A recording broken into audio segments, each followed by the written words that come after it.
ये सारे बेटा बहुत ही इंपॉर्टेंट रीजंस हैं, इन पर क्वेश्चन आता है। He could not provide physical proof,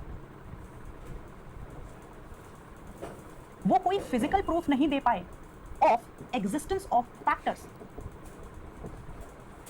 of existence of factors. आपको पता है उन्हें ये नहीं पता था डीएनए क्या है, क्रोमोसोम्स क्या है, जीन्स क्या है, उन्हें तो बस फैक्टर्स पता थे, और ये उसका कोई फिजिकल प्रूफ नहीं दे पाए। जैसे हम सबको पता है भगवान होता है, ईश्वर होता है, अल्लाह है, वाहे गुरु है, यीशु मसीह है, वो है दुनिया में, हम उन्हें मानते हैं, पर क्या कोई उनका फिजिकल प्रूफ दे पाया है आज तक?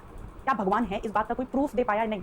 तो सब सारे साइंटिस्ट को ये बात पता थी कि जिन फैक्टर्स की बात मेंडल साहब कर रहे हैं वो एग्जिस्ट करते हैं, पर वो कोई फिजिकल प्रूफ नहीं दे पाए, उसका दिखा नहीं पाए फैक्टर्स को। Why? Because microscopy was not developed.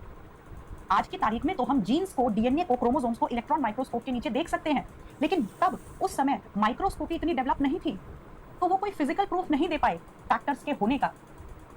तो साइंटिस्ट ने उनकी बात नहीं मानी। तो सोचो कितनी बड़ी बातें थी जो कि रोक रही थी मेंडल साहब के काम को दुनिया के सामने आने में। And his concept of factors, उनका जो फैक्टर्स का कॉन्सेप्ट था, उन्होंने क्या कहा था कि फैक्टर्स क्या होते हैं?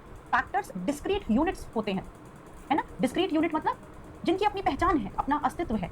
तो उन्होंने कहा था फैक्टर्स होते हैं जो डिस्क्रीट यूनिट्स होते हैं, and they do not blend. अभी थोड़ी देर मैंने आपको पहले समझाया था कि फैक्टर्स ब्लेंड नहीं करते हैं, उनमें कोई मिक्सिंग नहीं होती है। तो ये बात जो है, it was not accepted by his contemporaries. Contemporaries का मतलब क्या होता है? उनके जो साथी साइंटिस्ट थे, उस समय के जो साइंटिस्ट थे, जैसे डार्विन साहब। डार्विन साहब ब्लेंडिंग इनहेरिटेंस में मानते थे, और इन्होंने पहली बार कहा कि कोई ब्लेंडिंग नहीं होती है फैक्टर्स के बीच में, वो डिस्क्रीट यूनिट्स होती हैं। इस बात को भी किसी ने नहीं माना। तो ये चारों के